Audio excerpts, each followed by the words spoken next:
ஜெஃப்னாகளது நேயர்களுக்கு வணக்கம். இன்றைய நாளில் பேசுபொருளான முக்கிய விடயங்களை பற்றித்தான் இன்றைய நிழல் நிகழ்ச்சியிலே பார்க்கவிருக்கின்றோம்.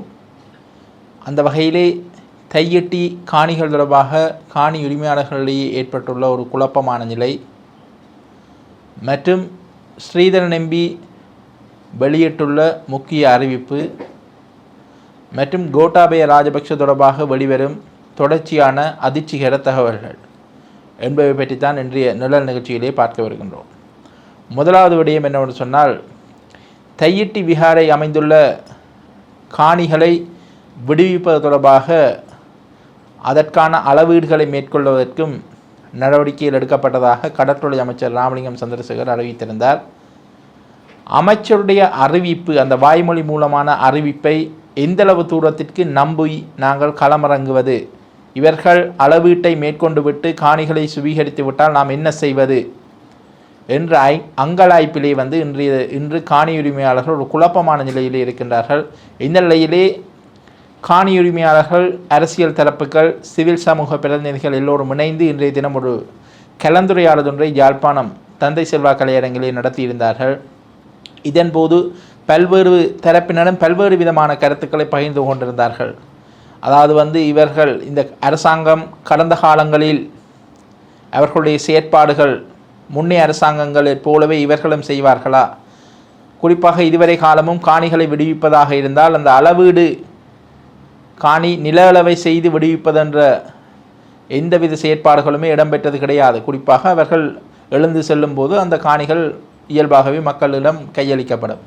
இந்நிலையிலே இந்த தையிட்டி விஹாரை காணிகளை விடுவிப்பதற்கு மாத்திரம் ஏன் அந்த நில அளவை செய்ய வேண்டும் என்ற கேள்வியை பலரும் எழுப்பியிருந்தார்கள். இந்த நிலையிலே குறிப்பாக ஒரு இருதலை கொள்ளி எறும்பு நிலையிலேயே இந்த காணி உரிமையாளர்கள் இருக்கின்றார்கள். அரசாங்கத்தினுடைய இந்த வாய்மொழி அறிவிப்பை நம்பி நில அளவைக்கு சம்மதித்தால் நாங்களாகவே எங்களுடைய காணியை சுவீகரிப்பதற்கு துணை போய் விடுவோம் என்று சொல்லி அவர்கள் அச்சப்படுகின்றார்கள்.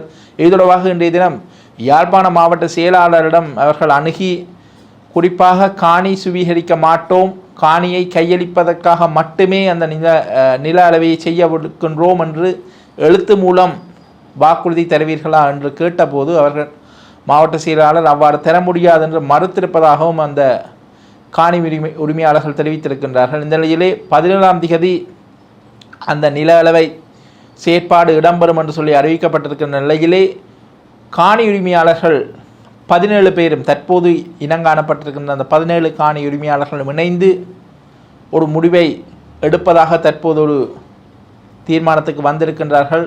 என்ற போதும் அது என்ன வகையான அந்த தீர்மானத்தை எடுப்பது, நில அளவைக்கு சம்மதிப்பதா இல்லது அதனை எதிர்ப்பதா என்று ஒரு குழப்பத்தில் இருக்கின்றார்கள். பார்ப்போம், 17ஆம் தேதி வரை பொறுத்திருந்து பார்ப்போம். இரண்டாவதாக, குறிப்பாக ஸ்ரீதரன், சந்திரகுமார் இரண்டு தரப்பினரிடையுமே இந்த கிளிநொச்சியிலே மிக ஒரு போட்டியான ஒரு போக்கு இருக்கின்றது. இந்த நிலையிலே கடந்த சில மாதங்களாகவே ஜனநாயக தமிழ் தேசிய கூட்டணிக்கும் இலங்கை தமிழரசு கட்சிக்கும் இடையிலே ஒரு பேச்சுவார்த்தை இடம்பெற்று வருகின்றது. குறிப்பாக இந்த முருகேசு சந்திரகுமார் கடந்த காலங்களிலே ஈழமக்கள் ஜனநாயக கட்சியிலே நாடாளுமன்ற உறுப்பினராக செயற்பட்டவர். அதன் பின்னர் சமத்துவ கட்சி என்று சொல்லி ஆரம்பித்து தன்னுடைய செயற்பாடுகளை முன்னெடுத்தவர். அதன் பின்னர் ஜனநாயக தமிழ் தேசிய கூட்டணியிலே தமது கட்சியை இணைத்து கொண்டு தற்போது வரை கடந்த சில ஆண்டுகளாக அந்த டிடிஎன்ஏ என்ற அமைப்பிலே செயற்பட்டு வருகின்றார். இந்த நிலையிலே இந்த டிடிஎன்ஏ அமைப்புக்கும் இலங்கை தமிழரசு கட்சிக்கும் இடையிலே இந்த பேச்சுவார்த்தைகள் இடம்பெற்று வந்தது.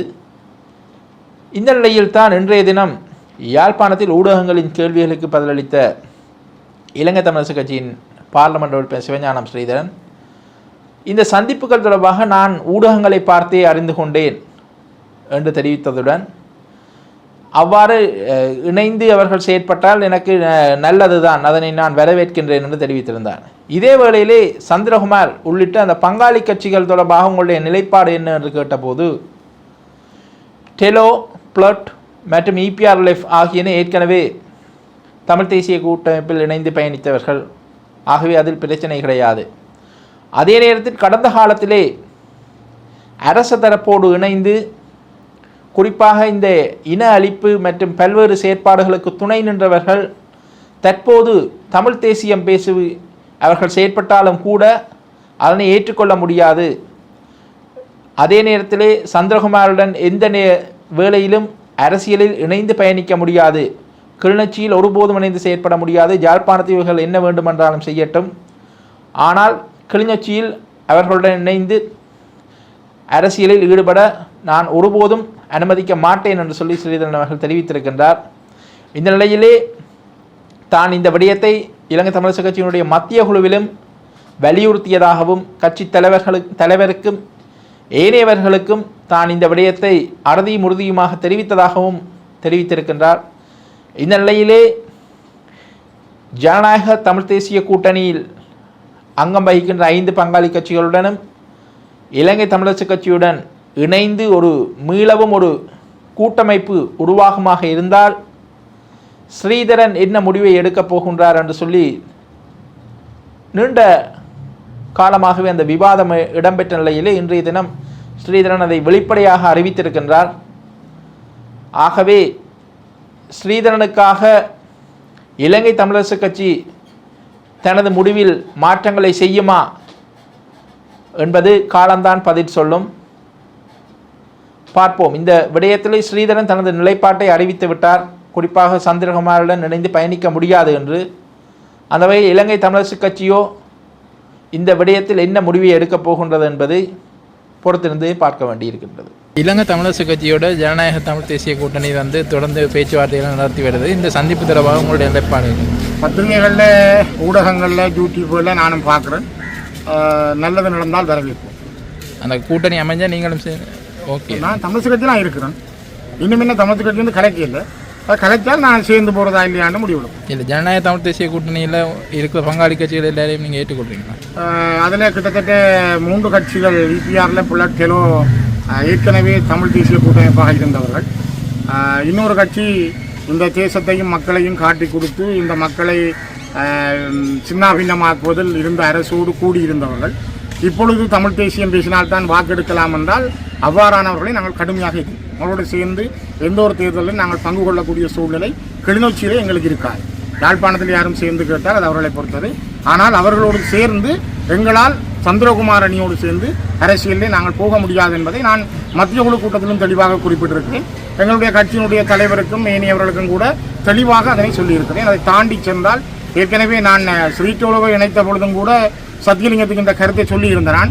இவர்களால் உங்களுக்கு ஆபத்து வரும் என்பதை. அதே போல இன்று ஸ்ரீடோலோ தலைவர் என்னத்துக்காக கைது செய்யப்பட்டிருக்கிறார், அவர் எப்படி அடைத்து வைக்கப்பட்டிருக்கிறார், அதனால் எங்கட கட்சிக்கு எவ்வளவு விழுக்காடு என்பது தெரியும். இதே போலதான் கடந்த காலங்களில் இங்கு ஒருவரும் சாகவில்லை, இறந்தவரெல்லாம் புலிகள் என்று டிப்போ சந்தியில் ஊர்வலம் நடத்தியவர், பல பாடசாலைகளில் இருந்த அதிபர்களை வலுக்கட்டாயமாக இடமாற்றம் செய்தவர், தமிழ் தேசியத்துக்கு எதிராகவே தன்னுடைய பயணத்தை மேற்கொண்டு தாங்கள் ஏதோ அபிவிருத்தி செய்து தமிழர்களை காப்பதாக சொன்னவர்கள் இன்று தமிழ் தேசியம்தான் கதி என்றால் இவ்வளவு காலம் அவர்கள் செய்தது சரியா என்பதை மக்கள் முடிவெடுப்பார்கள். தமிழரசு கட்சி அந்த முடிவு எடுத்தால் நீங்கள் உங்களோட நிலைப்பாடு? என்னுடைய கருத்தை நான் தெளிவாக மத்திய குழுவில் சொல்லியிருக்கிறேன், ஏற்கனவே சொல்லியிருக்கிறேன். நாங்கள் அதை ஏற்றுக்கொள்ளவில்லை.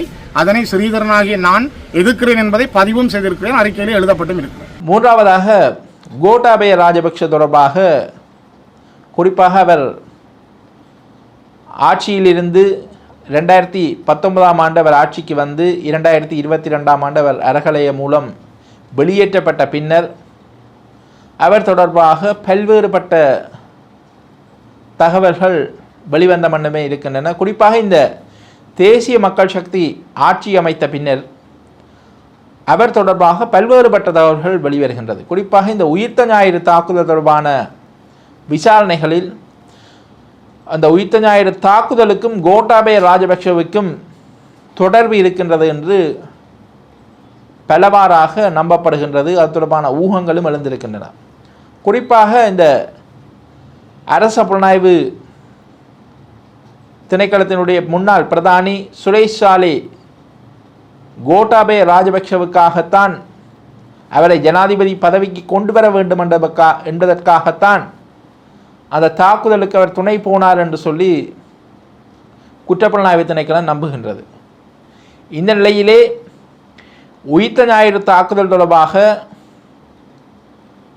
அது தொடர்பாக மேற்கொள்ளப்பட்ட விசாரணை அறிக்கையை கோட்டாபய ராஜபக்ச ஜனாதிபதியாக இருக்கும்போதும் ரணில் விக்ரமசிங்க ஜனாதிபதியாக போதும் அதனை மூடி மறைத்து வைத்திருந்தார்கள் என்று சொல்லி பொதுமக்கள் பாதுகாப்பு அமைச்சர் ஆனந்த விஜயபால குற்றம் சாட்டியிருக்கின்றார். இதே வேளையிலே குறித்த அறிக்கையைத்தான் நாங்கள் தற்போது அதனை அடிப்படையாக கொண்டு விசாரணைகளை மேற்கொண்டு வருகின்றோம் என்று சொல்லியும், அந்த வகையிலே இந்த உயிர்த்த ஞாயிறு தாக்குதல் தொடர்பான பிரதான சூத்திரதாரிகள் மிக விரைவில் மக்கள் மத்தியிலே அம்பலப்படுத்தப்படுவார்கள் என்று சொல்லியும் அவர் அந்த எச்சரிக்கையை விடுத்திருக்கின்றார். இதே வேளையிலே கோட்டாபய ராஜபக்ஷ பாதுகாப்பு செயலாளராக இருந்தபோது, குறிப்பாக 2009 இறுதி யுத்தம் நிறைவுக்கு வந்த பின்னர் கொழும்பிலே வைத்து ஒருவர் கைது செய்யப்படுகின்றார். அவரிடம் மேற்கொள்ளப்பட்ட விசாரணைகளை தொடர்ந்து தமிழீழ விடுதலை புலிகள் அமைப்புடன் நெருங்கி செயற்பட்டவர்கள் என்ற அடிப்படையிலே 8 பேர் பற்றிய விவரங்களை அவர் வெளியிடுகின்றார். அவரிடம் மேற்கொள்ளப்பட்ட விசாரணைகளை அடிப்படையாக கொண்டு அந்த 8 பேரையும் விசாரணைகளை மேற்கொள்வதற்காக இலங்கையிலிருந்து சுரேஷ் சாலே உள்ளிட்ட ஒரு சில அதிகாரிகள் வெளிநாட்டுக்கு செல்கின்றார்கள். குறிப்பாக ஹாங்காங்குக்கு சென்றதாக ஒரு சர்வதேச இணையதளம் ஒன்று செய்தி வெளியிட்டிருப்பதாக தற்போது தகவல்கள் வெளியாகி இருக்கின்றன. இந்த நிலையிலே அந்த 8 பேர் தொடர்பாகவும், அந்த 8 பேரிலே பிரதானமான ஒருவருடைய வங்கி கணக்கிலே பெருந்தொகையான அமெரிக்க டாலர் பணம் இருந்ததாகவும், அவற்றுக்கு என்ன நடந்தது, அவர்களுக்கு ஏற்கனவே விடுக்கப்பட்ட, குறிப்பாக சர்வதேச போலீசார் மூலம் விடுக்கப்பட்ட சிவப்பு அறிவித்தலுக்கு என்ன நடந்தது, அவர்களுடைய வங்கி கணக்கில் இருந்த பணத்துக்கு என்ன நடந்தது, அந்த வங்கி கணக்கில் இருந்த பெருந்தொகையான பணம் இலங்கைக்கு அனுப்பப்பட்டு இலங்கையிலே பலருக்கு அது பகிரப்பட்டிருக்கின்றது என்று சொல்லி, குறிப்பாக கோட்டாபய ராஜபக்ஷ உள்ளிட்ட அப்போது போலீஸ் திணைக்களத்தில் இருந்த முக்கியமானவர்களுக்கும் அது பகிரப்பட்டதாகவும் அந்த இணையதளத்தை மேற்கோள் காட்டி தற்போது செய்திகள் வெளியாகி இருக்கின்றது. இந்த நிலையிலே குறிப்பாக விடுதலை புலிகளினுடைய நிதிக்கு, குறிப்பாக பெருந்தொகையான அந்த தங்கங்கள் பணத்திற்கு வெளிநாடுகளில் இருந்த முதலீடுகளுக்கு என்ன நடந்தது என்று சொல்லி இப்போ வரைக்கும் அது கேள்வியாக இருக்கும் பொழுது, தற்போது முன்னாள் ஜனாதிபதியும் ராஜபக்ஷக்களின் சகோதரரும் முன்னாள் பாதுகாப்பு செயலாளரும் இருந்த கோட்டாபய ராஜபக்ஷவிற்கும் அவருடைய வங்கி கணக்கிலேயே பெருந்தொகையான பணம் கைமாற்றப்பட்டிருப்பது, அவருடைய வங்கி கணக்குக்கு வெளிநாட்டிலிருந்து வந்திருப்பது தற்போது உறுதி செய்யப்பட்டிருக்கின்றது என்று சொல்லி அந்த இணையதளங்கள் செய்திகளை வெளியிட்டிருக்கின்றன. இந்த நிலையிலே இது தொடர்பாக கோட்டாபய ராஜபக்ஷவின் தரப்போ அல்லது இலங்கை அரசாங்கமோ இது தொடர்பான அறிவிப்புகளை வெளியிடாவிட்டாலும் கூட, குறிப்பாக மக்கள் மத்தியிலே இருக்கின்ற இந்த ஊகங்கள் ஏதோ ஒரு விதத்தில் அது உண்மையோ என்று சொல்லி மக்கள் நம்புகின்ற அளவிற்கு தற்போது தகவல்கள் வெளியாகின்றமைதான் பலரையும் அதிர்ச்சிக்கு உள்ளாக்கி இருக்கின்றது. இன்றைய நாளில் பேசுபொருளான முக்கிய விடயங்களை பற்றித்தான் இன்றைய நிழல் நிகழ்ச்சியிலே பார்த்தோம். இன்னும் பல முக்கிய விடயங்களுடன் மற்றொரு காணொளியில் உங்களை சந்திக்கும் வரை உங்களிடமிருந்து விடைபெறும் நான் உங்கள் கலைமுதல். நன்றி, வணக்கம்.